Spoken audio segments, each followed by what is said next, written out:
Feeling overwhelmed with all of the jargon that comes with recording and mixing?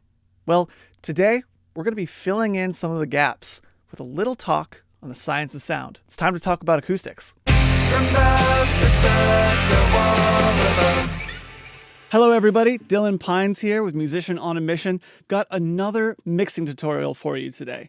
We're going to be talking about audio jargon. We're going through a whole series of videos on jargon that you hear a lot in mixing and in recording. Honestly, this stuff can be a little bit gatekeeping, especially if you're just getting started or even if you are an intermediate. Sometimes because you just don't know the meaning of the word, it's hard to actually understand what anyone is saying. So I'm here today to pull the veil back a little bit. I'm going to teach you some vocabulary words that are absolutely essential to understanding how to mix. And today, in this video, we're going to be focusing on acoustics. Now, interestingly enough, that's going to be our first word. Acoustics, which is basically anything dealing with the physical nature of sound. Well, that's something that has great sway over all of the technology that we use in mixing and even the technology that we use in recording. So understanding the terminology is so important to being able to actually learn what to do to get a great mix. So we're going to dive right in with the most basic of the basics, and that is sound wave. So a sound wave is created anytime something creates a sound. It's a vibration that travels through the air and other mediums as well. The shape of the sound wave and the speed of the sound wave is what creates sound. It's what creates pitch and loudness and tone and all of these different things. Music is made up of sound waves. Talking is made up of sound waves. It's the foundation for everything we do in audio. But all of that's a little vague and broad. How do we actually talk about sound waves? Well, let's start with how they're measured. Sound waves are measured with a unit known as hertz. So hertz refers to two different things: the speed of a sound wave, and more importantly, the pitch of a sound wave. The speed of a sound wave you see used sometimes in synthesizers and maybe some modulation effects in these things called LFOs. But for the purposes of this video, because we can get really deep into LFOs, we're going to focus on the pitch of a sound wave. So in terms of the number of hertz, the faster the sound wave, the higher the number of hertz, and the higher the pitch. So 200 hertz is a lower pitch than 400 hertz, which is a lower pitch than 600 hertz. We constantly use hertz in mixing, especially if we're doing anything tied to pitch or tone, like, for example, EQ. Now, if we're not talking about a sound wave in terms of hertz, there's another word that we're using: frequency. A frequency is another word for a specific sound wave. It's usually measured in hertz. So hertz is the thing that we would use if we were giving a particular frequency a number. So 200 hertz, that's a frequency. 400 hertz, that's also a frequency. Basically, if it is one single, very specific sound wave, then it is referred to as a frequency. Now we know the word for one sound wave, but what about all of the sound waves? All the sound waves that we as humans can actually hear? Well, that is the frequency spectrum, which is the range of human hearing from 20 hertz all the way up to 20 kilohertz, which is the same thing as 20,000 hertz. Human ears are not built to hear any sound waves lower than 20 hertz or any higher than 20 kilohertz. We just can't do it. That's why we can't hear dog whistles. Every single time you blow a dog whistle and you can't really hear much of anything, but all of the dogs around you freak out, it's because they can hear much higher frequencies than we can, and it's really loud to them. So let me show you what I'm talking about. Right here on my DAW, I actually have something called a test oscillator, and I'm going to have my DAW play every single frequency in the entire frequency spectrum, starting at 20 hertz all the way up to 20 kilohertz or 20,000 hertz. So check this out.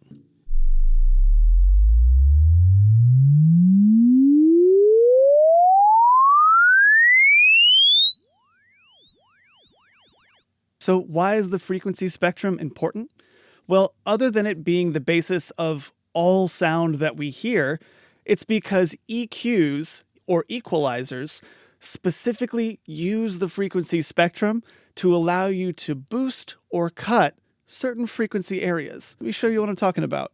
If I bring up an EQ, you can see that the bottom, there's a number 20, and it goes all the way up to the top with the number 20K.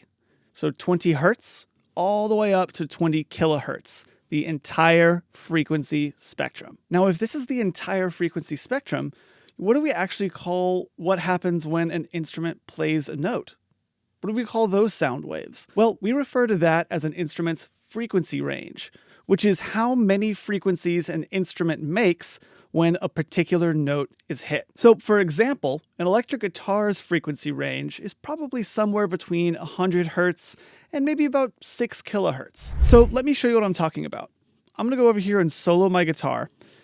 I'm going to bring up my EQ. And whenever I hit play, you're going to see that all of the frequencies, all the sound waves are living in between 100 hertz and around 6 or 7 kilohertz.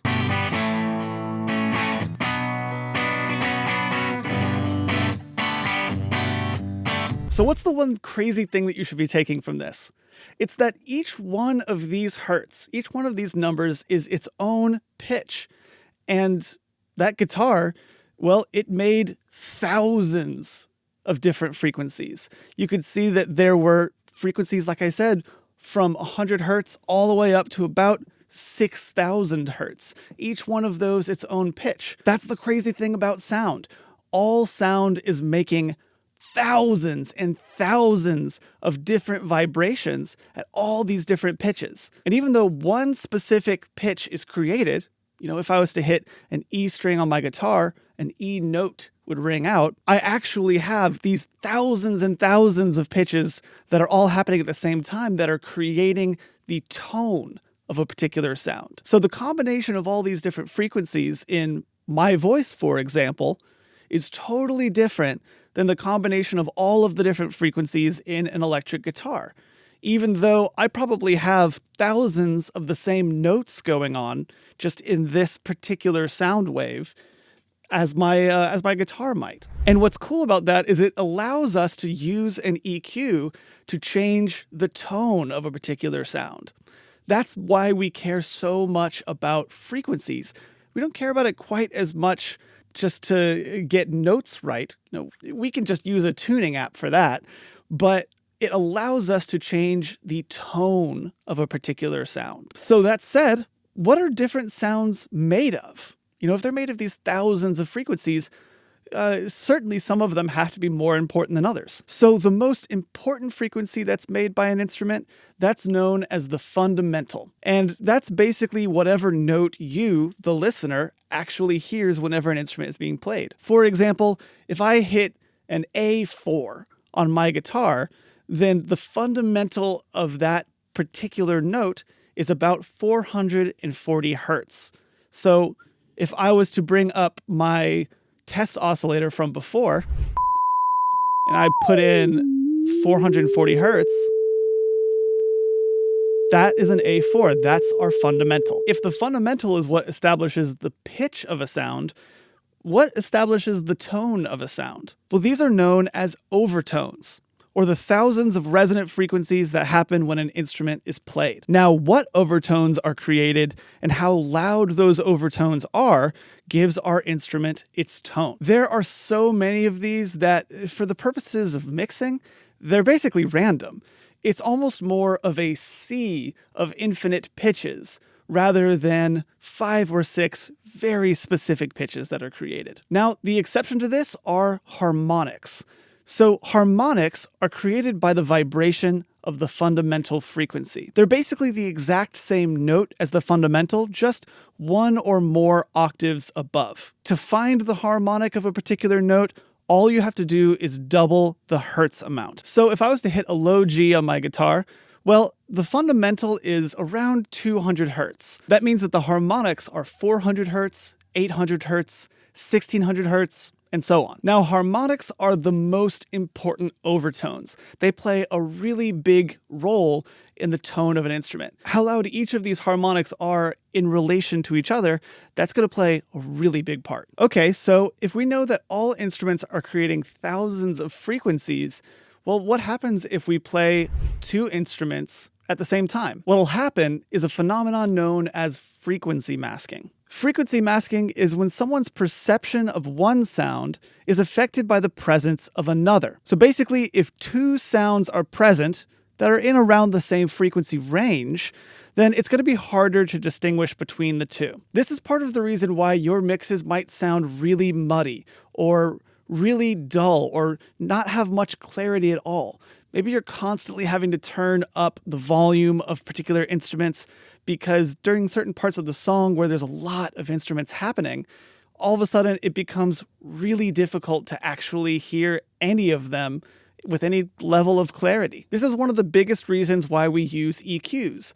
It's to carve out space in the frequency spectrum for each of our instruments to sit in. We're basically trying to get rid of frequency masking so that the most important instruments are heard loud and crystal clear. So let me show you an example. Let's go over to this song in our DAW. I'm just going to solo out the vocals, and I just want you to listen to all of the details and the subtlety of the vocal. Really drink it in. You'll see why I'm telling you to do this in just a little bit. Rolling down the road, you and me and the radio. Now the vocals sounded pretty loud, right? Well, now let me go in here and add some organ. Rolling down the road, you and me and the radio. You hear how it was just a little bit more difficult to hear the vocals. Like all of a sudden, the vocals didn't seem quite so loud, quite so forward in your face. Now let's go and add some electric guitar. Rolling down the road, you and me and the radio. Even harder to hear them, right? Now let me add in some more electric guitar. Rolling down the road, you and me and the radio. I think you're starting to get where I'm going with this. Now let's add in the rest of the song and listen to how much more difficult it is to actually hear the vocals. Rolling down the road, you and me and the radio.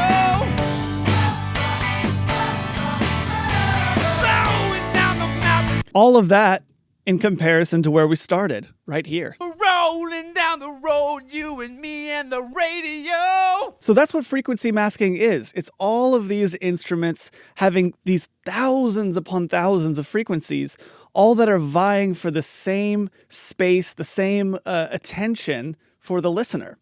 And so we're going to be using tools like volume and panning and EQ to help to recreate some kind of space in the frequency spectrum so that all of these individual instruments start to play nicely and they stop elbowing each other, trying to basically squish everything to the side so they can be heard, which really means no one is really all that well heard. Now, frequency masking can also happen in a single instrument.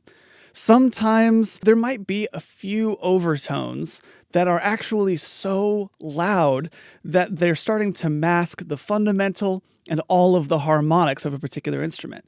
Now, usually this doesn't actually happen naturally. This happens because of something known as room resonances. So a room resonance is an overtone that gets caught in between two parallel walls in your room. Instead of dying off naturally, it actually gets louder and louder. So as a particular sound wave bounces around your room, there might just be one very specific frequency that just because of the shape of your room, the makeup of your room, the materials you have in your room, it just happens to get caught. And when it gets caught, it gets recorded. And when it gets recorded, it gets a lot more difficult to actually hear the instruments that you're working with. It's another reason why EQ is such a powerful tool, because you can actually use EQ to cut out these frequencies. So let me show you an example of what I'm talking about. I've got up a new DAW session here, and I actually have two different instruments with a pretty big problem with room resonances. Now, it's important to know I'm not going to teach you necessarily how to fix these right now. There are other much better videos on the internet that will teach you exactly how to do that. I just want to make sure that you understand the term and that they're a problem. So let's listen to this acoustic guitar. and see if you can pick out, any particular notes that might be a bit of an issue.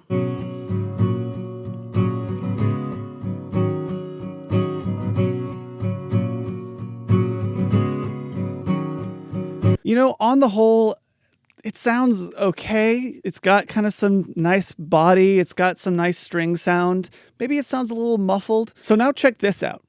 I actually have a pre-made EQ where I have some pretty dramatic cuts to get rid of some room resonances. So let's do a before and after.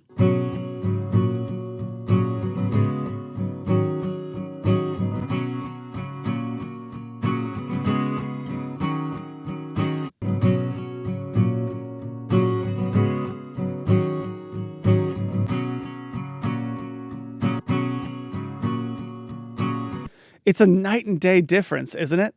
It's like you couldn't actually hear any of those frequencies until I got rid of them, and all of a sudden you couldn't unhear them. So this EQ is actually pretty unique because I can go in and solo out individual frequencies right here. So let's see what we're working with. So if we are listening to, let's listen to the after version.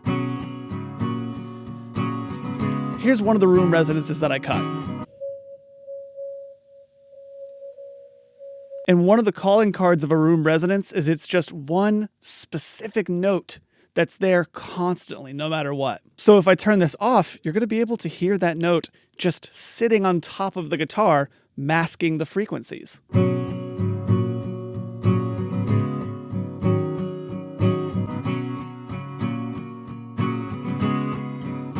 So let's look at another one.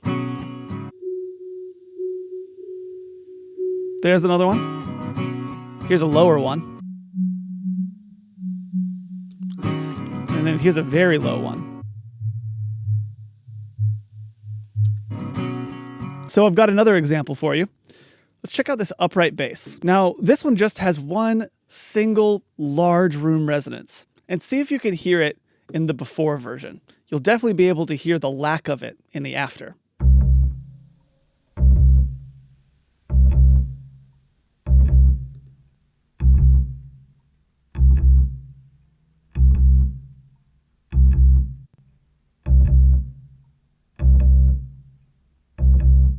So here's just that frequency soloed.